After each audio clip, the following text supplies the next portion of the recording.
yang Nabi tidak contohkan. Bukan pula melakukan hal-hal atau perayaan-perayaan yang Nabi tidak pernah perintahkan. Karena bukti cinta kita itu apa? Melaksanakan apa yang diajarkan Nabi, yang meninggalkan apa yang Nabi benci. Di antara hal-hal yang Nabi benci itu apa? Menyampaikan hadis palsu misalnya. Dan sekarang kita dengar akhir-akhir ini banyak orang-orang yang menyampaikan hadis palsu di masjid-masjid.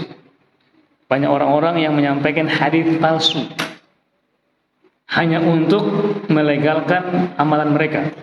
Padahal Nabi SAW bersabda, "Man kadzaba 'alayya muta'ammidan falyatabawa maq'adahu minan nar." Hadis Imam Al-Bukhari dan juga Imam Muslim. Kata Nabi SAW apa? Barang siapa yang berdusta atasku. Maksudnya apa? Berdusta atas Nabi Muhammad artinya mengatakan ini hadis Nabi padahal bukan hadis Nabi SAW.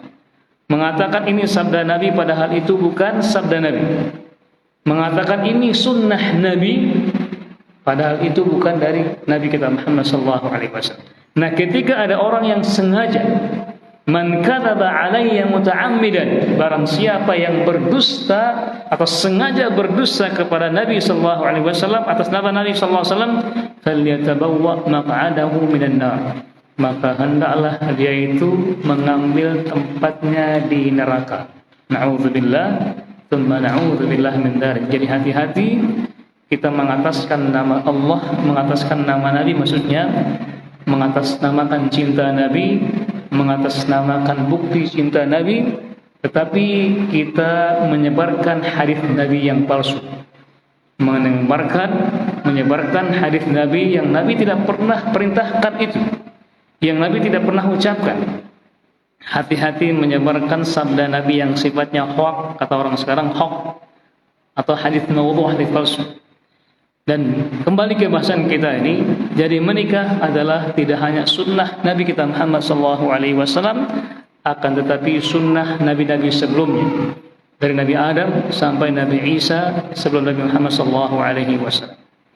Dan Nabi kita Muhammad SAW juga bersabda tentang menikah ini, hadis yang diriwayatkan Imam At-Tirmidzi dan juga An-Nasa'i, hadisnya hasan, artinya tidak sampai lemah. Hasan itu artinya baik. Hadisnya kata beliau apa? Arba'un min sunnal mursalin, at-ta'atturu wan nikahu was-siwaku wal haya. Kata beliau, apa kata beliau? Ada 4 perkara di antara sunnah para rasul. Di antara sunnah para rasul. Tidak hanya Nabi Muhammad saja, bahkan rasul sebelumnya. Kata beliau, yang pertama adalah at-ta'attur, memakai wangi-wangian. Nah, di sini ada perbedaan memakai wangian antara perempuan dan laki-laki. Kalau laki-laki dianjurkan memakai wangi-wangian karena dia keluar rumah, apalagi ketika hendak ke masjid, atau apalagi ketika dia hendak pulang ke rumahnya. Ketika dia ke masjid, kata Allah Subhanahu wa taala berfirman, "Khudhu zinatakum 'inda kulli masjid." Wahai laki-laki, ambillah perhiasan kalian. Dan wangi-wangian merupakan perhiasan bagi laki-laki. Kapan itu? 'Inda kulli masjid, ketika hendak pergi ke masjid. Dan juga Nabi SAW mencontohkan apa? Mencontohkan kata Aisyah radhiyallahu anha. Apa kata Aisyah radhiyallahu anha? Aku tidak pernah mencium aroma yang buruk dari Nabi SAW. Artinya wangi terus. Kata Aisyah radhiyallahu anha.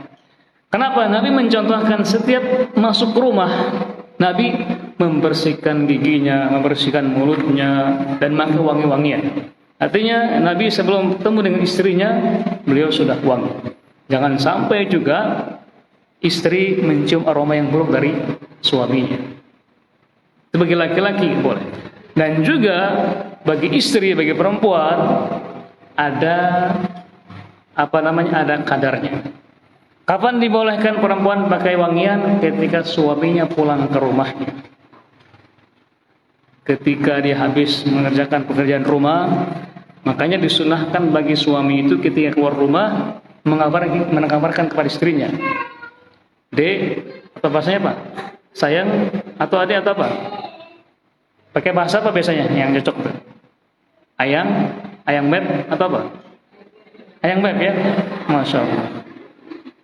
Ayang beb ya, saya akan pulang jam sekian. Apa tujuannya? Agar istrinya sudah siap-siap. Agar siap-siap. Agar istrinya siap-siap. Nah dulu tuh bangsa Arab, ketika istrinya itu datang bulan, istrinya memakai henna atau henna enggak? Pancar. Itu isyarat bahwasanya istrinya sedang datang bulan. Nggak perlu diomongin. Ketika istri ini pakai henna, oh berarti sudah stop, kau mencuri hatiku. Lagi libur. Nah ketika sudah berhenti pakai itu, berarti sudah boleh. Dan juga para suami juga demikian, memahami gitu dengan isyarat tersebut. Makanya jangan lupa pakai henna ketika tangannya sudah bergaris-garis, berarti itu sedang apa? Sedang stop. Sedang stop, itu isyarat itu. Itu isyarat, nggak perlu pakai kata-kata. Nggak perlu pakai kata-kata. Pakai henna semua ya? Enggak. Harus punya itu. Biar sebagai tanda, biar suaminya paham juga. Ya jadi dianjurkan bagi suami itu mengabarkan kepada istrinya untuk menelepon atau memberi kabar, aku pulang jam sekian, agar istrinya siap-siap.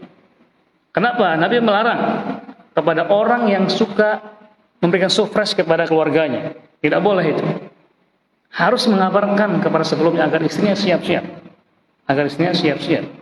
Kenapa ada suatu kejadian ketika ada seorang suami tidak mengabarkan kepada istrinya, Nabi mengabarkan apa? Seakan-akan suami itu melihat orang lain, bukan istrinya, itu orang lain.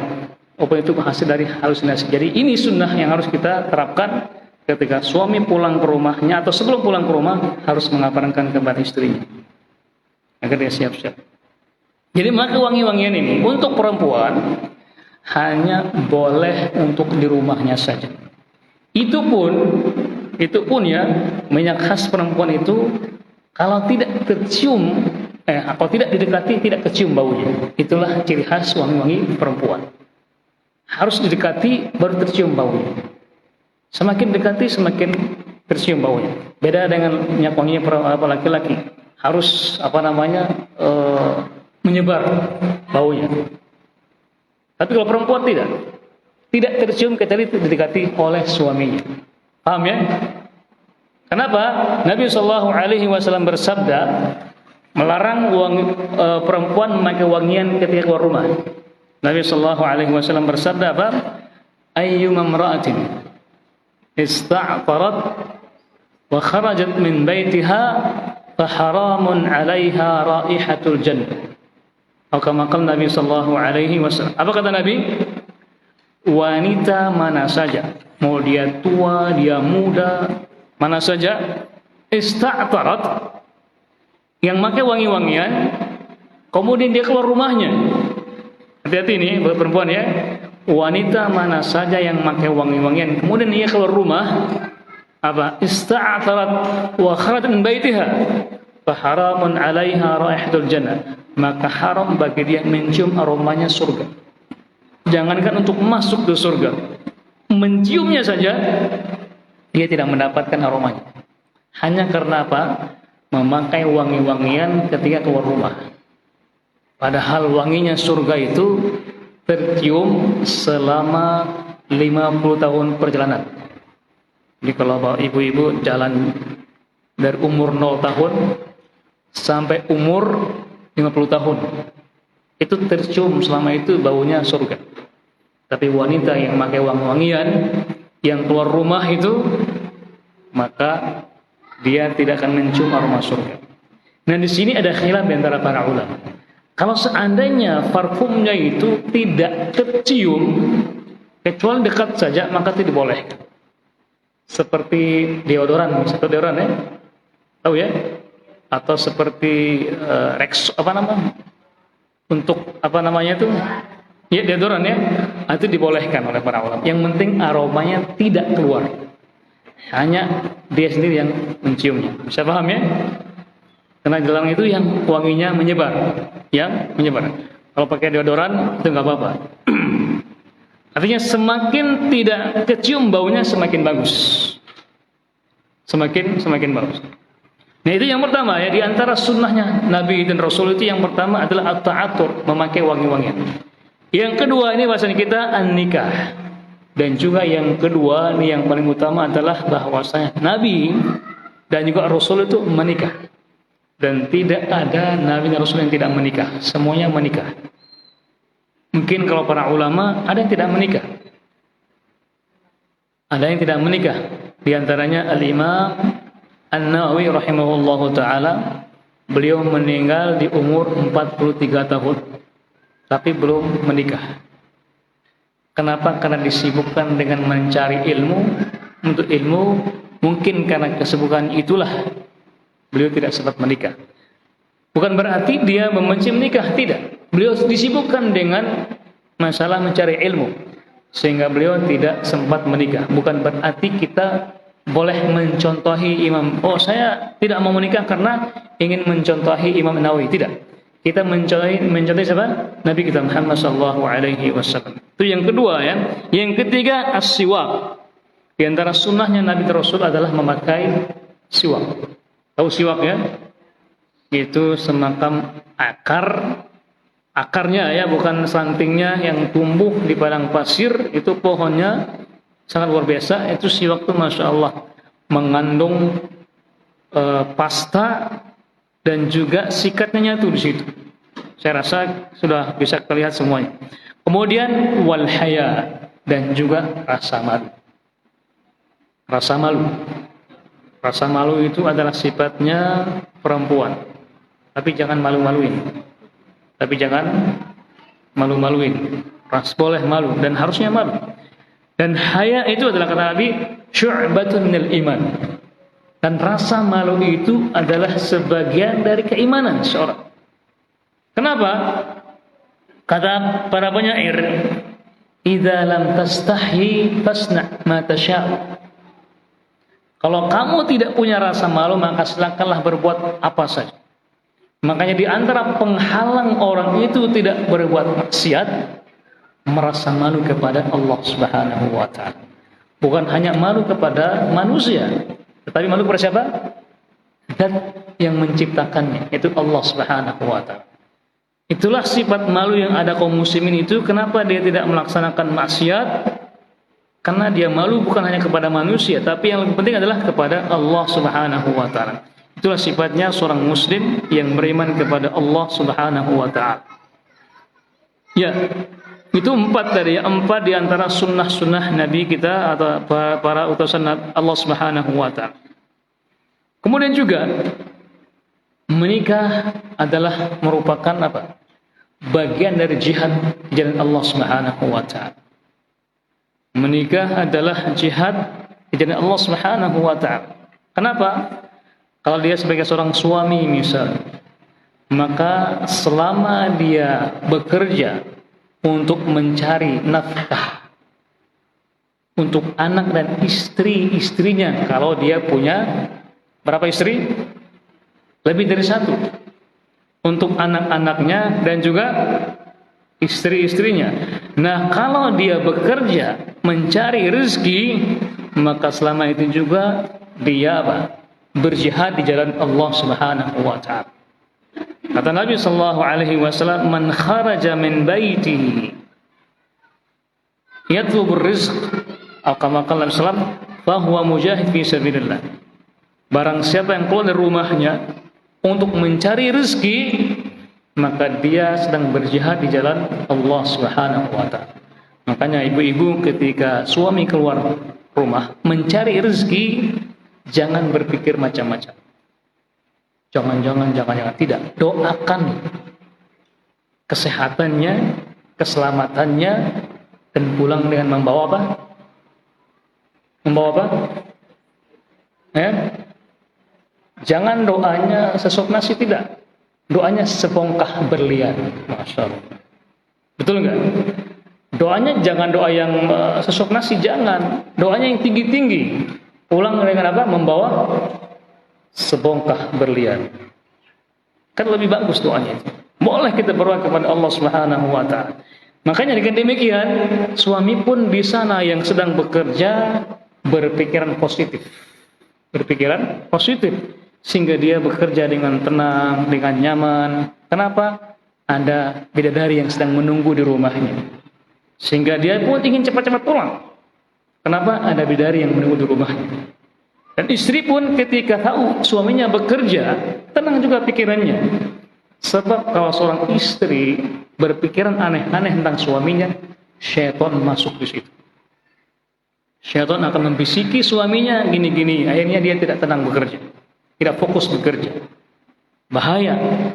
Ketika suami tidak fokus bekerja, apa yang terjadi? Pikirannya terganggu, hatinya terganggu. Mungkin wallahu na'udzubillah min dzalik akan terjadi banyak hal. Jangan pernah berpikiran negatif. Begitu juga suami juga ketika dia sudah meninggalkan istrinya, kita titip kepada Allah Subhanahu wa taala. Bismillah tawakkaltu 'ala Allah. Ya Allah, aku titipkan kepadamu istri dan anak-anakku. Dengan demikian istri aman di rumahnya karena Allah yang menjaganya, dan juga suami ketika keluar ke rumahnya aman karena Allah yang menjaganya. Kenapa? Karena suami istri menggantungkan semuanya kepada Allah Subhanahu wa taala. Dengan demikian aman dunia. Dengan demikian aman dunia. Rezeki pun dapatkan halal, dan tentu pasti kalau halal banyak berkah. Sehingga istri makan penuh dengan keberkahan, anak-anak pun tumbuh dan subur dengan keberkahan. Kenapa? Halal. Halalan thayyiban. Jadi nikah adalah merupakan jihad fisabilillah. Itu buat suaminya, buat istri pula. Buat istri pula. Ketika dia di rumahnya saja, di rumahnya. Ingatlah kata Nabi sallallahu alaihi wasallam, wal mar'atu ra'iyatun fi baiti zawjiha. Ingatlah, perempuan ketika dia sudah menikah, maka dia itu pemimpin di rumah suaminya. Ketika dia menjaga amanah suaminya, ketika dia menjaga kehormatan suaminya, dan ketika dia mendidik anak-anak suaminya, maka itu juga jihad di jalan Allah Subhanahu wa taala. Kan tidak gampang ibu-ibu yang mengurus rumah ya. Dari bangun tidur sampai kapan? Sampai kapan? Sampai kapan? Sampai terpejamnya mata suami kalau suami di rumah. Tetap jihad kan? Iya. Belum ngurus rumah, belum ngurus anak, jihad fisabilillah. Kenapa? Karena tugas ibu itu akan mendidik generasi-generasi, bibit-bibit unggul yang nantinya akan memperjuangkan Islam, yang nantinya akan menjadi perjuangan stafet Nabi kita Muhammad SAW. Jadi ibu-ibu itu juga sedang berjihad sebenarnya. Ketika di rumah saja itu, jangan pernah mengatakan apa? Ibu-ibu di rumah tidak punya pekerjaan. Tidak. Justru ketika ibu bekerja di kantor misalnya, itu bukan pekerjaan. Bukan pekerjaan sebenarnya. Saya orang PNS dan tahu apa pekerjaan ibu-ibu di kantor. Ngitung kertas, nulis. Itu pekerjaan bukan? Beda dengan ibu-ibu di rumah. Ngepel. Berapa lemari bu ngepelnya? Berapa lemari ngepelnya? Berapa luas rumah itu ngepelnya? Nyapu. Nyuci baju per hari berapa kilo? Itu kalau di laundry itu berapa hasilnya per hari? Berapa kilo kalau di laundry baju? Berapa kilo? 5.000? 4.000 ya? Masya Allah. 6.000? Taruhlah 5.000 lah tengah ya. Kalau ibu-ibu 10 kilo per hari berapa dapatan? Berarti 50.000 per hari ya? Iya. Waduh, kalau sebulan berapa? Masya Allah. Belum merawat anaknya, belum jemputnya juga, belum ngojeknya lagi, belum ke pasar, belum masak. Iya enggak? Itu kalau digaji berapa itu? Berapa kalau digaji itu? Kadang-kadang jadi dokter juga kan, anak sakit jadi dokter, jadi perawat, suami sakit juga kan, perawat juga kan. Masya Allah, ibu itu pekerjaannya nggak ada liburnya. Kalau pegawai negeri, ada nggak liburnya? Ada liburnya. Bekerja 5 hari, Senin sampai Jumat, Sabtu, Ahad libur. Ibu-ibu kan ada nggak liburnya? Ada nggak cutinya? Ada nggak tanggal merahnya? Nggak ada. 24 jam bekerja sehari-hari. Pernah nggak suaminya mengucapkan terima kasih? Sering ya? Sering ya? Alhamdulillah. Yang belum punya suami, sabar ya. Jadi jihad jangan menyepelekan. Jangan bilang pekerjaannya apa, ibu rumah tangga disepelekan. Tidak, justru itulah pekerjaan yang paling mulia. Kenapa? Karena dia menyiapkan generasi-generasi yang unggul. Ketika dia laki-laki, maka dia akan menjaga menjaga umat, pemimpin umat. Ketika dia anaknya perempuan misalnya, maka dia akan membibitkan bibit unggul nantinya. Benih-benih yang unggul, ketika ini anak-anak yang solehah, maka akan menjadi bibit unggul nantinya.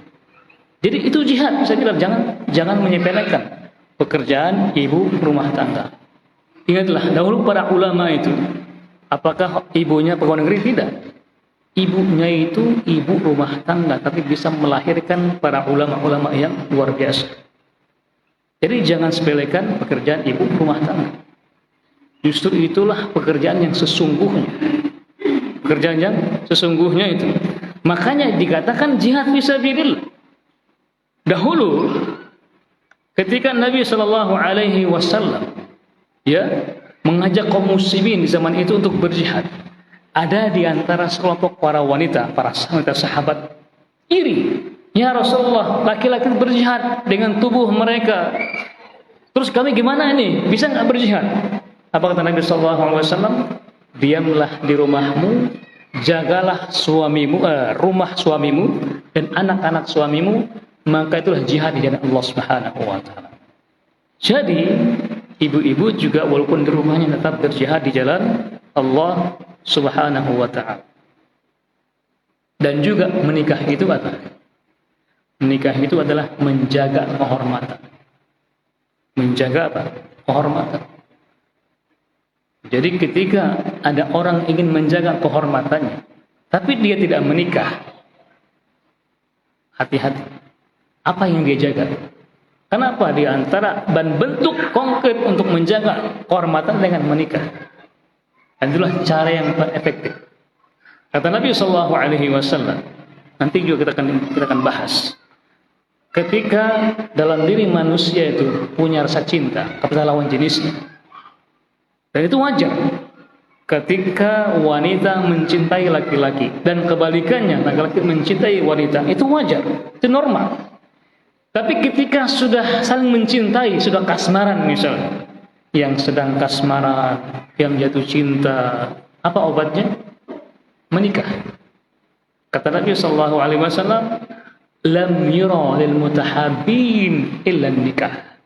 Maka tidak ada obat yang paling mujarab untuk orang yang saling mencintai kecuali apa? Menikah. Makanya percuma cantik kalau tidak punya suami. Percuma ganteng kalau tidak punya istri. Mubazir kan? Ya enggak?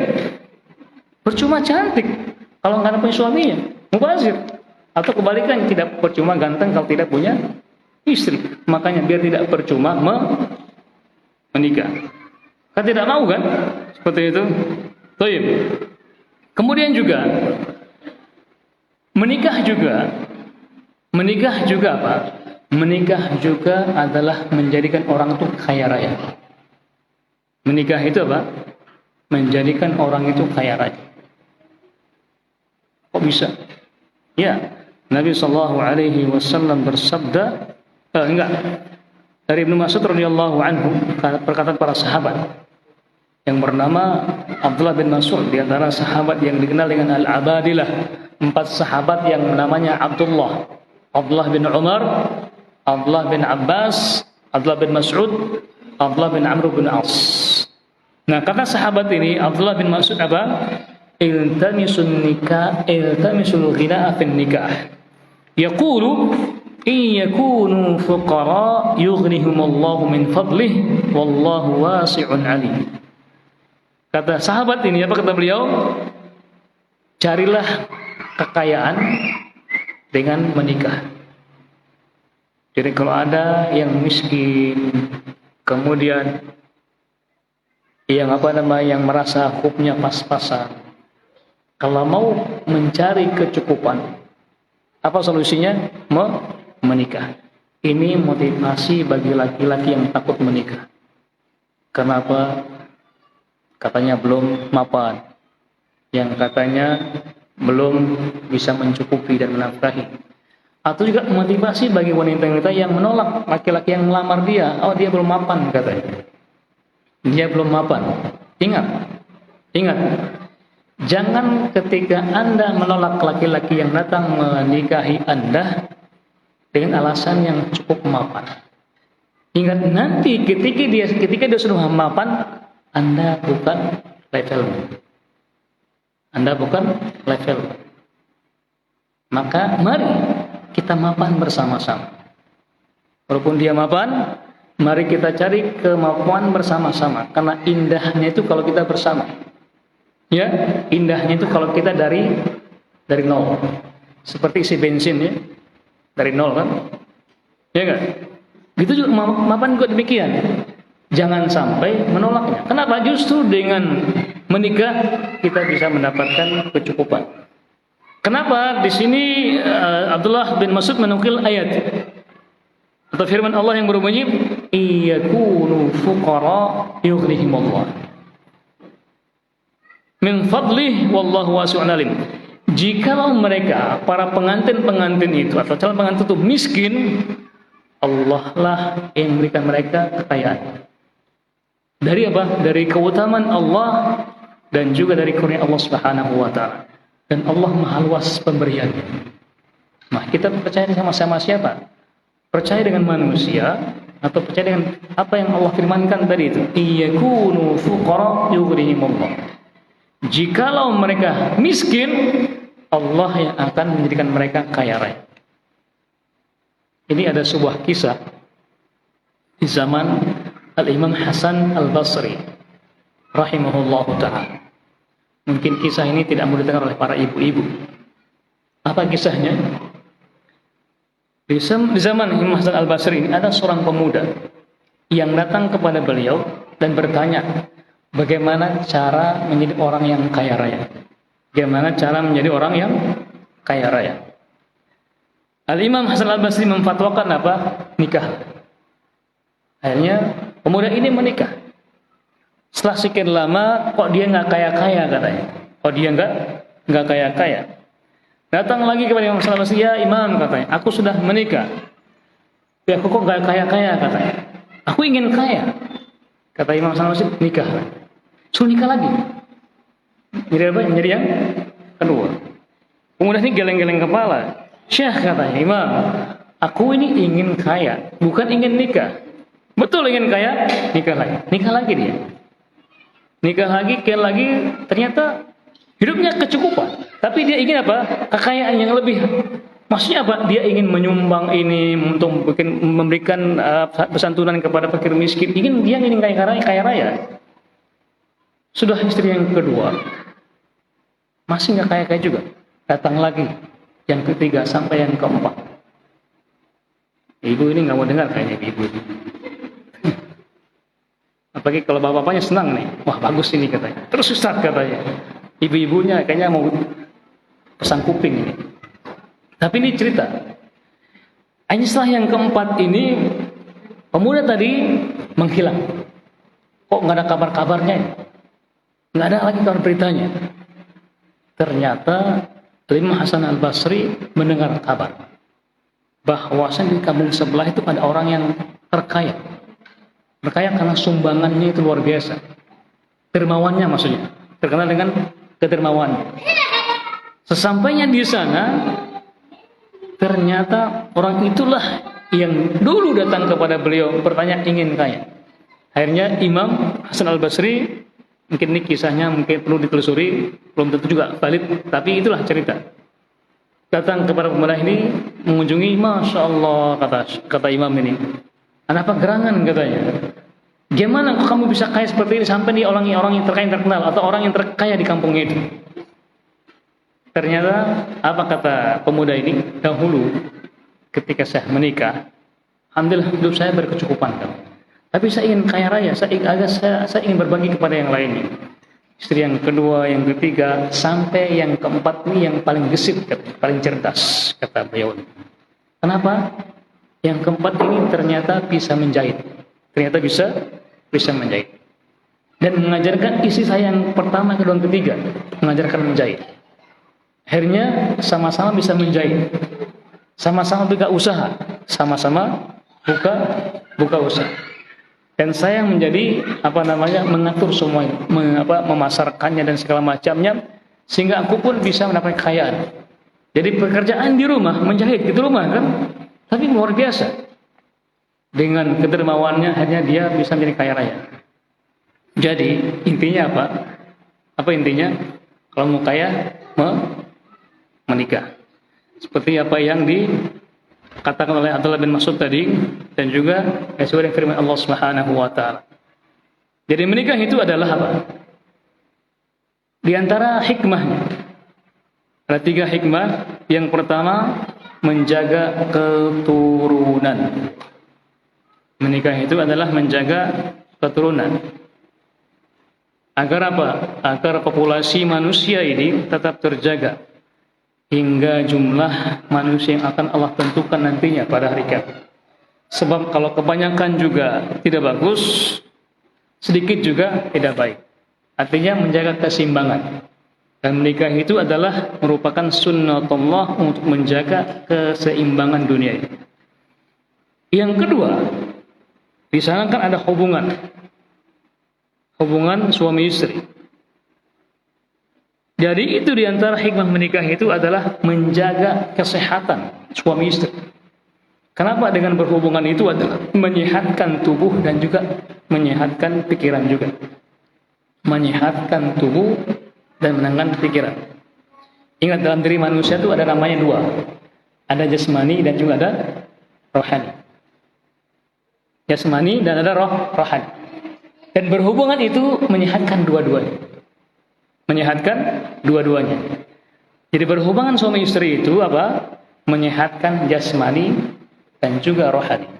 Makanya orang semakin rutin, nggak sering-sering ya, rutin maksudnya itu ya, ketika tiba jadwalnya itu, maka menyehatkan pikirannya dan juga fisiknya. Menyehatkan pikirannya dan juga apa? Kenapa? Bukankah kalau kita makan berapa kali sehari? 3 kali kan minimal kan? Ya enggak? Kalau kita makan tepat pada waktunya, sesuai dengan kadar kita, sehat nggak tubuh kita? Sehat ya? Itu pun hanya jasmani kita yang sehat. Kalau kita ingin rohani kita sehat, kan sering pengajian kan? Baca Quran. Tetapi berhubungan badan suami istri ini apa? Menyehatkan dua-duanya. Menyehatkan jasmani dan juga apa? Rohani. Maka harus juga ada jadwalnya. Jangan kalah sama makan minum. Jangan kalah dengan makan minum. Kemudian juga hikmah yang ketiga di antara menikah ini adalah ketika berhubungan menuntaskan hajat dan juga mendapatkan kenikmatan. Itu yang Allah janjikan kepada hamba-hamba Allah Subhanahu wa taala. Kenapa? Karena nikmat ini juga itulah yang terdapat di surga nantinya.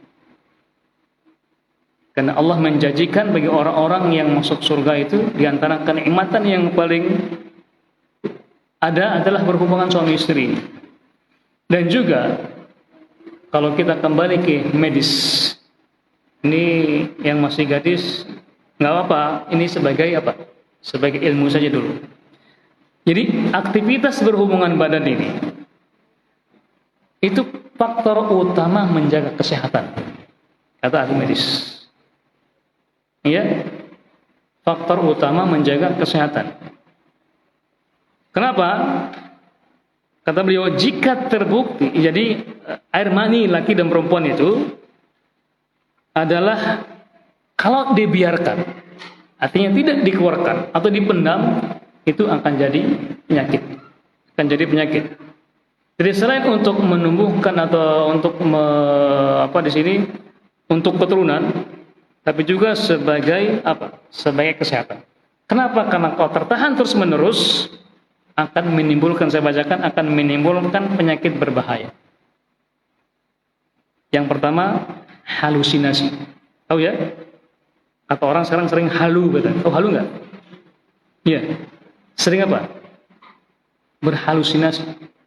Itu akibat bagi orang yang tidak pernah berhubungan. Kemudian apa? Bisa gila. Bisa gila, stres atau pingsan. Dan juga penyakit yang lain. Berbahaya tidak? Makanya solusi yang paling tepat bagi orang yang sudah balik apa? Menikah. Baik laki-laki ataupun perempuan. Biar dia tidak berhalusinasi. Ada yang geser teman-temannya gini. Biar tidak apa? Biar tidak gila. Biar tidak stres. Ya. Kenapa? Tadi kita katakan tadi orang yang orang yang menikah ketika berhubungan maka sehat jasmani dan juga rohani. Kenapa? Penyakit ini gila, halus, tidak ada obatnya. Tidak ada obatnya. Pingsan itu kan tidak ada obatnya kecuali dengan obat yang tepat. Dan menikah itu adalah obat yang Allah ciptakan untuk penyakit ini. Maka tidak ada obat yang lainnya kecuali obat ini. Jadi orang-orang yang sedang jatuh cinta itu kata Nabi Shallallahu Alaihi Wasallam dan juga bagi para pemuda yang sudah mampu, kan Allah memberikan Nabi memberikan dua pilihan obatnya. Kata Nabi Shallallahu Alaihi Wasallam, ya ma'asyar syabab, man istata'a minkumul ba'ah falyatazawwaj. Wahai para pemuda, laki-laki yang sudah mampu maka menikah. Kalau dia mampu maka menikah. Ini obat yang paling utama bagi orang-orang sedang jatuh cinta yang sudah mampu, yang Allah ciptakan mereka telah menikah. Ini formula yang pertama. Kalau tidak mampu maka dengan apa? Dengan berpuasa. Ingat, berpuasa itu bukan menghilangkan, tapi hanya meredakan. Ini yang paham farmasi tahu ya? Yang bergerak di bidang farmasi, obat-obatan, kan ada obat yang menghilangkan nyeri, ada obat yang meredakan nyeri. Betul tidak? Ya. Nah, kalau menikah itu menghilangkan. Kalau puasa hanya meredakan, tapi tetap ada kan? Ya, makanya orang yang berpikir jernih itu mencari obat yang menghilangkan, bukan hanya meredakan. Paham ya? Jadi menikahlah maka Anda akan sehat jasmani dan juga rohani. Ini yang bisa kita sampaikan pada pertemuan kita pada sore hari ini. Mudah-mudahan bermanfaat. InsyaAllah kita akan lanjutkan di pertemuan berikutnya, yaitu tentang judul baru, yaitu istri-istri Nabi Sallallahu Alaihi Wasallam. Sebelum kita akhiri, mungkin ada yang perlu disampaikan, ditanyakan, bisa langsung ditanyakan atau bisa dengan di kertas ditanya jawab. Silakan.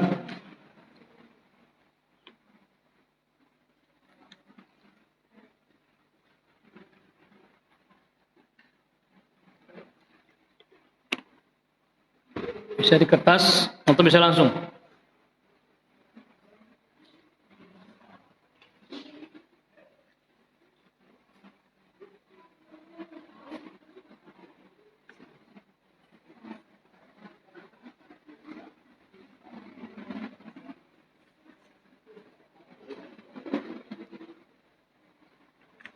Ada pertanyaan?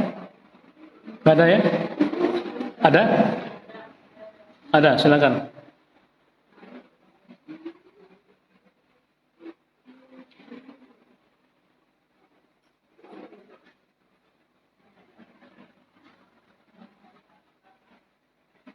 Silakan. Langsung.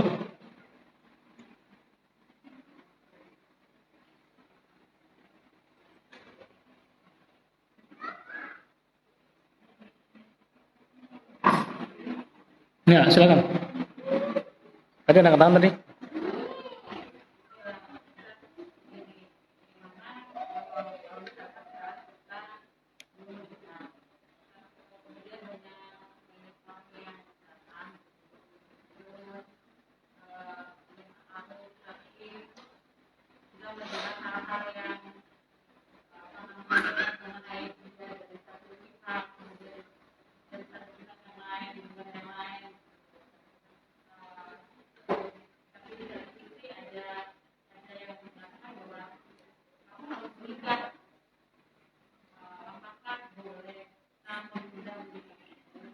Apakah boleh menunda pernikahan?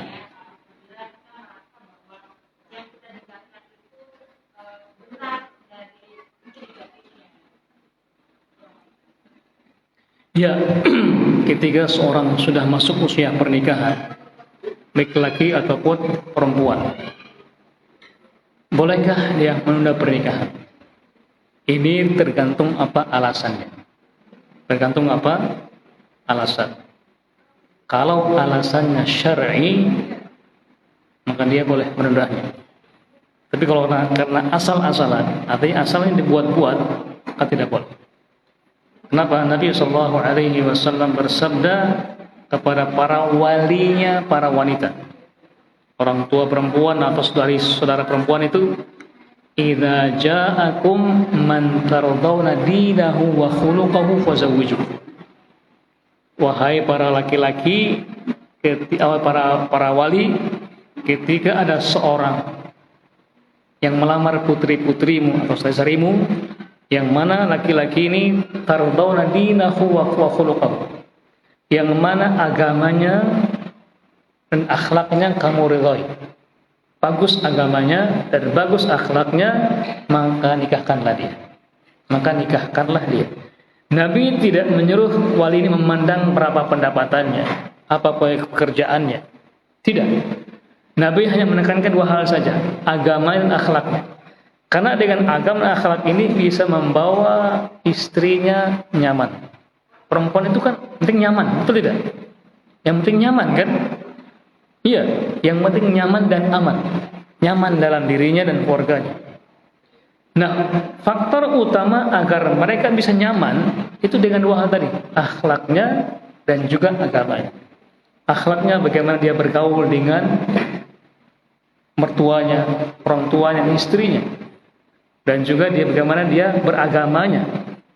Bagaimana dia mengajak istrinya menuju Allah Subhanahu wa taala. Menuju, kenapa? Menikah itulah liyuqima hududallah. Karena menikah tujuannya apa? Untuk menegakkan hukum-hukum Allah Subhanahu wa taala.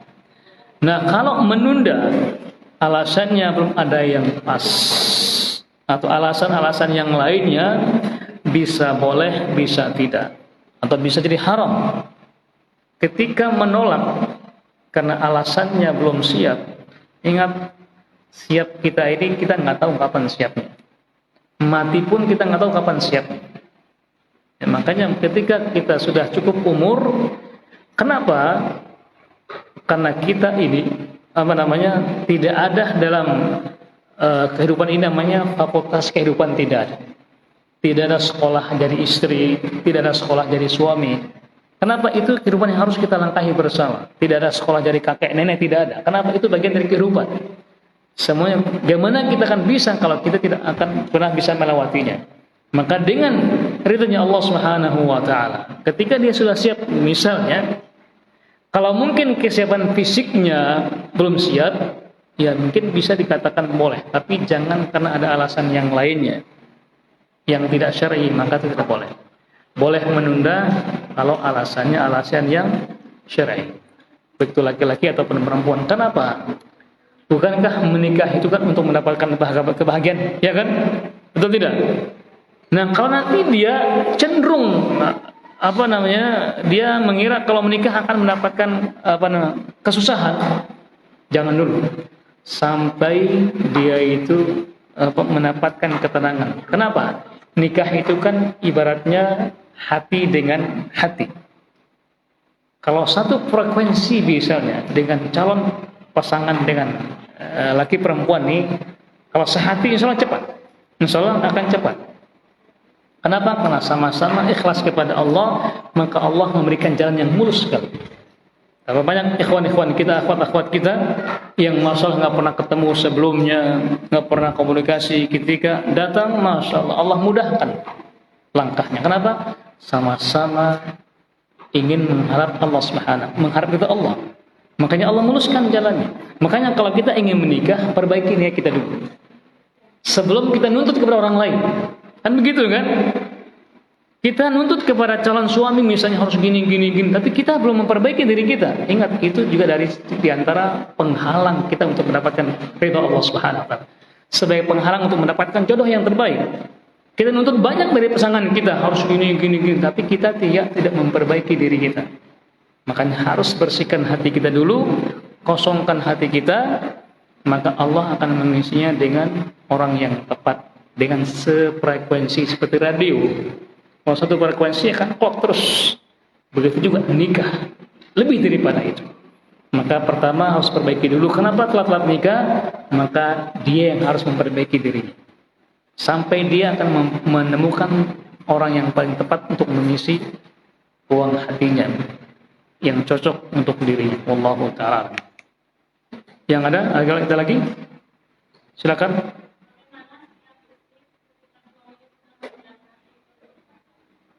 Boleh dikirim bacaannya tuh, saya kurang dengar. Coba yang sebelah sini tadi ada. Silakan. Orang yang sudah menikah ya. Boleh. Ya.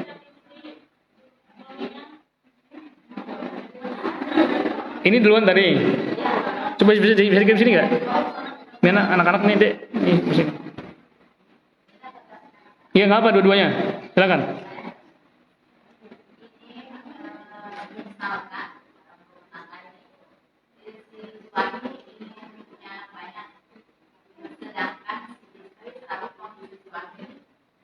Nah.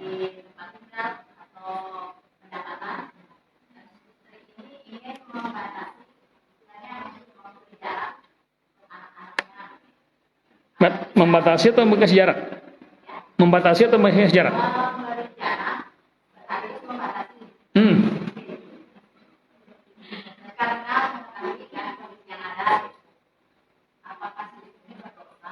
Oh.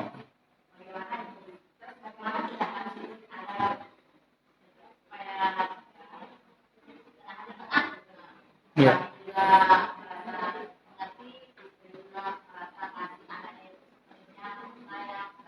Jadi ringkasnya, suami ingin banyak anak, istri ingin cukup anak gitu ya.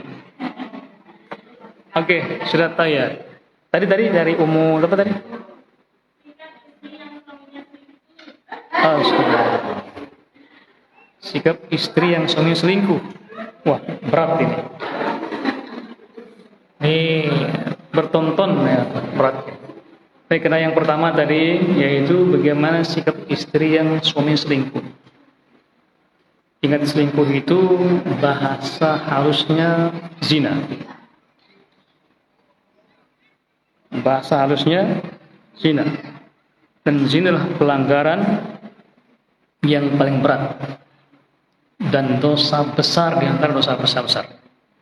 Dosa besar di antara dosa-dosa besar. Kenapa? Zina ini Allah melarangnya, jangankan berzinanya, mendekati saja Allah melarangnya. Allah Subhanahu wa taala berfirman, "Wa la taqrabuz zina, innahu kana fahishatan wa sa'a sabila." Janganlah kalian mendekati zina. Karena sungguhnya zina itu adalah apa?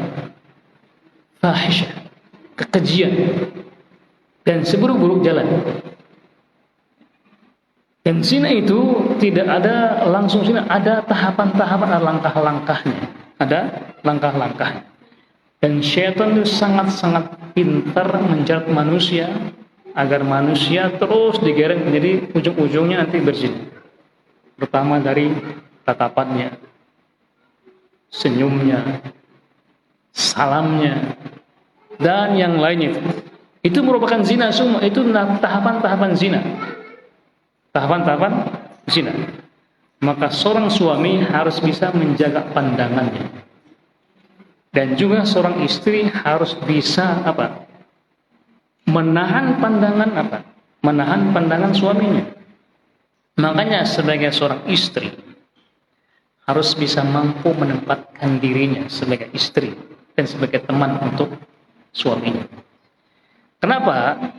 Terkadang suami itu ketika berada di rumahnya, mungkin karena cerewetnya istri itu, dia nggak betah di rumah. Bisa jadi kan demikian. Karena perempuan itu kalau marah, itu 3 ciri-ciri. Kalau meju itu meju ya. Atau meju bahasa Indonesia itu. Apa meju bahasa Indonesia? Ngambek ya. Perempuan tuh kalau ngambek atau kalau meju atau marah 3. Diam 1000 bahasa. Berbicara cepat seperti Pentel Rossi atau menjawab seadanya. Ya, tidak. Itu ciri-ciri perempuan yang sedang lagi marah. Nah, 3 sikap ini tidak disoleh oleh laki-laki. 3 sikap ini laki-laki tidak mau melihatnya, mendengarnya, dan juga memandang. Nah, ketika rumah seperti ini, dia tidak akan pernah betah berumah. Makanya ketika suami datang ke rumah, sambutlah dengan senyum termanismu.